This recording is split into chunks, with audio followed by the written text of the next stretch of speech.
ओम श्री शक्ति नमः। ओम श्री शक्ति नमः। ओम श्री शक्ति नमः। आठवां अध्याय।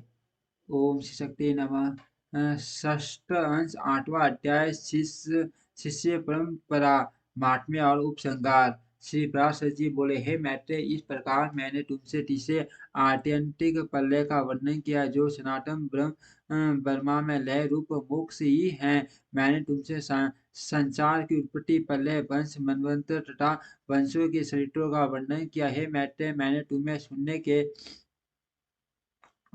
लिए उत्सुक देखकर यह संपूर्ण शास्त्रों में श्रेष्ठ सर्प सर्प पाप विनाशक और पुरुषार्थ का प्रतिपादक वैष्णव पुराण सुना दिया। अब तुम्हें और जो और कुछ पूछो, मैं उसका तुमसे वर्णन करूंगा।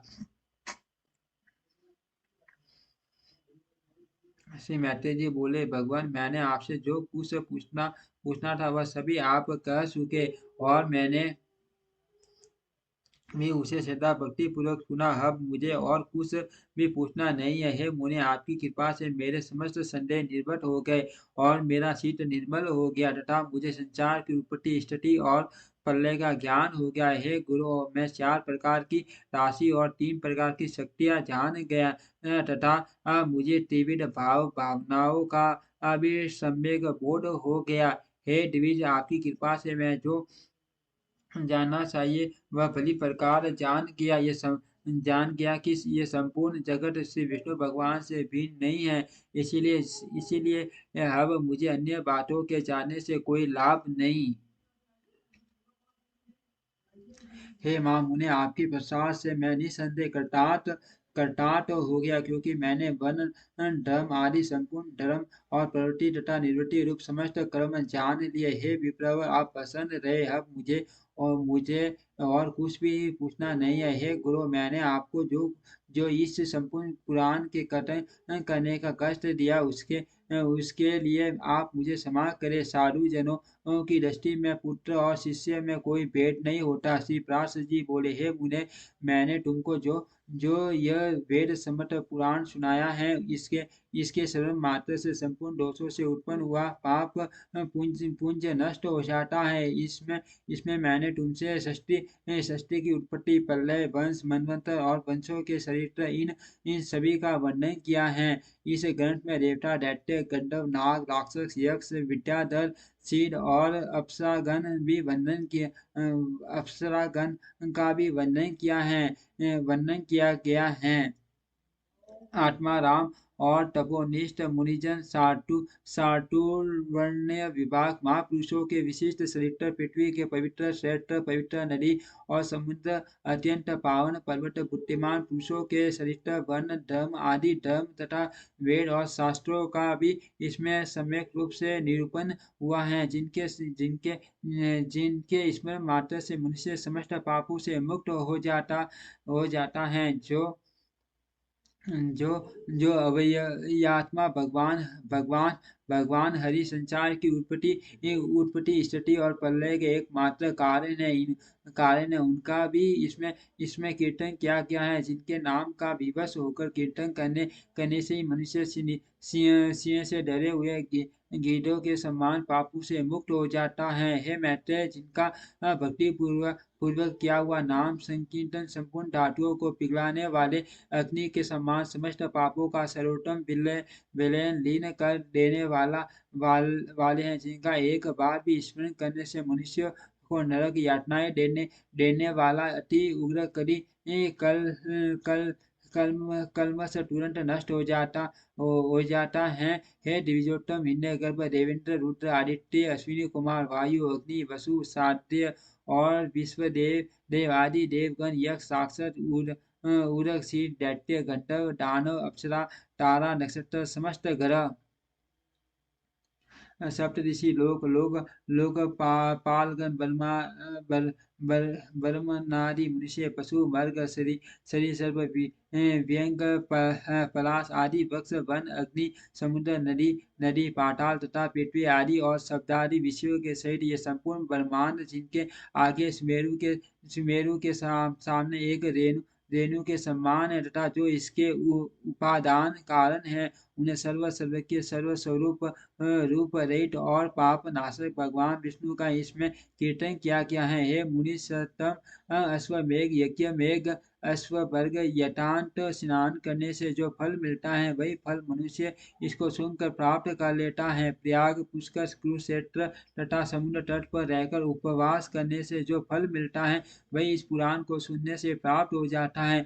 एक वर्ष तक नियमानुसार अग्निहोत्र करने से मनुष्य को जो मान पुण्य फल मिलता है वही इसे एक बार सुनने से हो जाता है। ज्येष्ठ शुक्ला द्वादशी के दिन मथुरापुरी में यमुना स्नान करके श्री कृष्ण चंद्र का दर्शन करने से जो फल मिलता है, हे विप्र से वही भगवान श्री कृष्ण में चित्त लगाकर इस पुराण के एक अध्याय को सावधानता पूर्वक सुनने से मिल जाता है। हे मुनि श्रेष्ठ, ज्येष्ठ मास के शुक्ल पक्ष की द्वादशी को पुरी में उपवास करते हुए यमुना स्नान करके समाहित शीत से श्री अच्युत का बड़ी प्रकार पूजन करने से मनुष्य को अश्वमेघ यज्ञ का संपूर्ण फल मिलता है। कहते हैं अपने वंशों द्वारा यमुना तट पर पिंड दान करने से उनके लाभ किए हुए अन्य पितरों की समृद्धि देखकर दूसरे लोगों के पितामहों ने अपने वंश वंशजों को लक्ष्य करके इस प्रकार कहा था कि क्या हमारे कुल में उत्पन्न हुआ है कोई पुरुष ज्येष्ठ मास के शुक्ल पक्ष में द्वादशी तिथि को मथुरा में उपवास करते हुए यमुना जल में स्नान करके श्री गोविंद का पूजन करेगा, जिससे हम सभी अपने वंशों द्वारा उद्धार पाकर ऐसा परम ऐश्वर्य प्राप्त कर सकेंगे जो बड़े भाग्यवान होते हैं। उन्हीं के वंशधर ज्येष्ठ मासीय शुक्ल पक्ष में भगवान का दर्शन करके यमुना में पीटर गण को पिंड दान करते हैं। उस समय यमुना जल में स्नान करके सावधानता पूर्वक बड़ी प्रकार भगवान का पूजन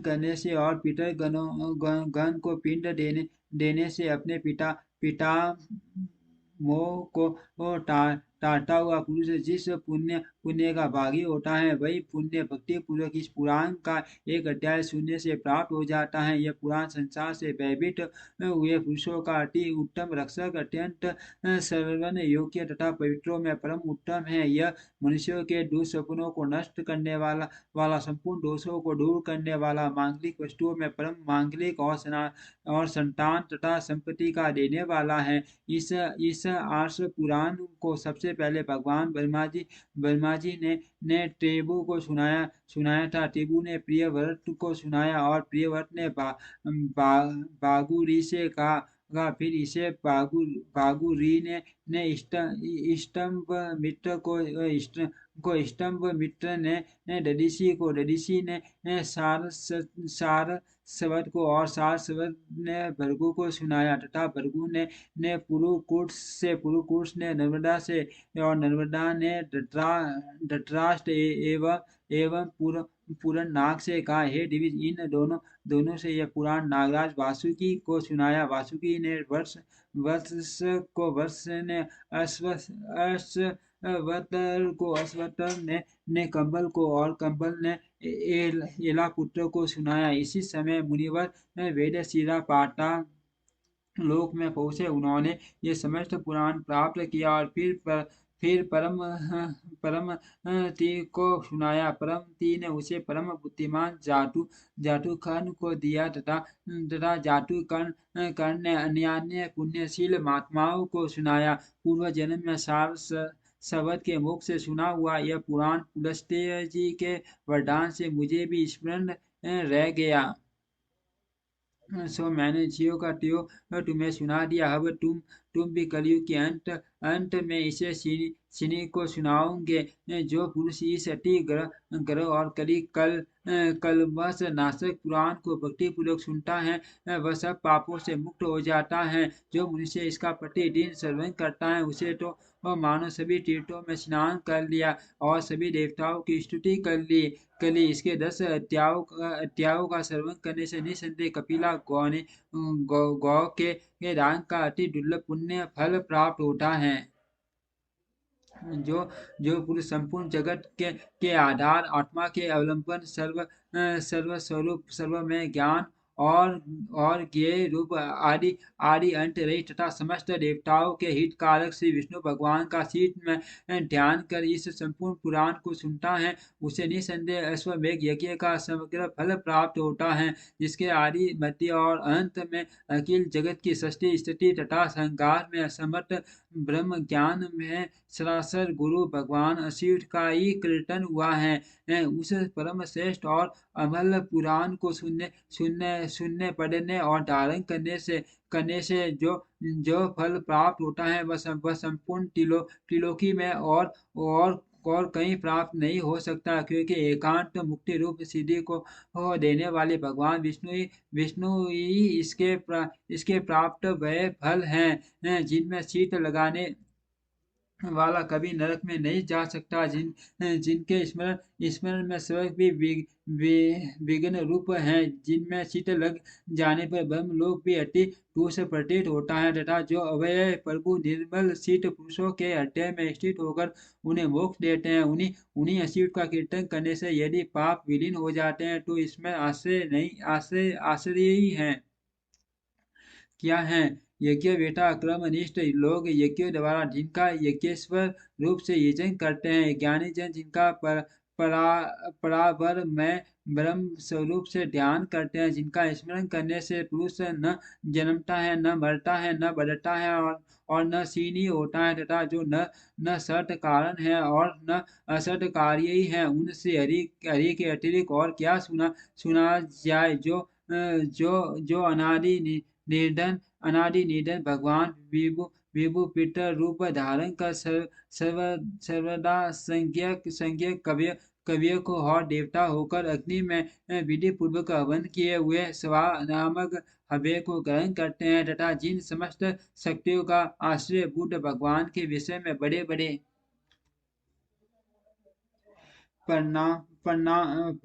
परमाणु कुशल पुरुषों के परमान भी येटा करने में समर्थ नहीं होते, वे श्री हरि शरण में जाते ही समस्त पापों को नष्ट कर देते हैं, जिन परिणामहीन प्रभु का आदि अंत वृद्धि और क्षय कुछ भी नहीं होता, जो नित्य निर्विकार पदार्थ हैं, उन इष्टवनीय प्रभु पुरुषोत्तम को मैं नमस्कार करता हूँ, जो उन्हीं के समान गुणों को भोगने वाला है, एक होकर भी अनेक रूप हैं, तथा शुद्ध होकर भी विभिन्न रूपों के कारण अशुद्ध विकार वाहन सा प्रतीत होता है, और जो ज्ञान स्वरूप एवं समस्त भूत तथा विभूति का करता है, उस नित्य अवय पुरुष को नमस्कार है, जो ज्ञान सत्व प्रवृत्ति रज और नियमन तम की एकता रूप है, पुरुष को भोग प्रदान करने में कुशल हैं, त्रिगुणात्मक तथा अव्याकृत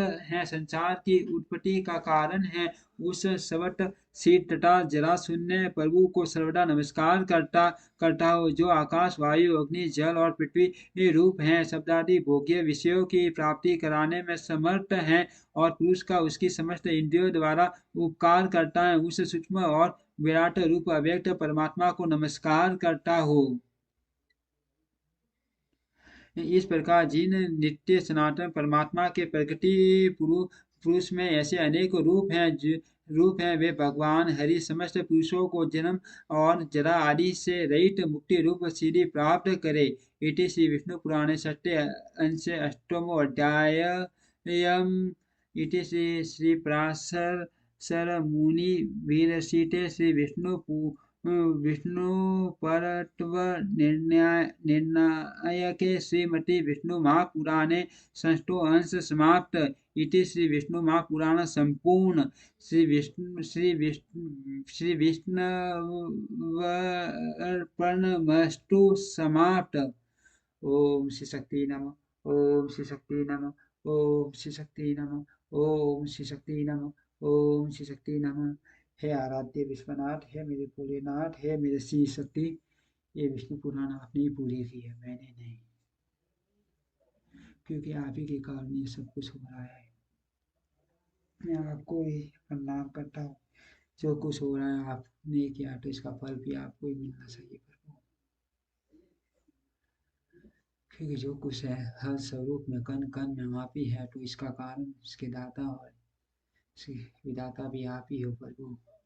आपको नमस्कार है प्रभु, आपको नमस्कार है।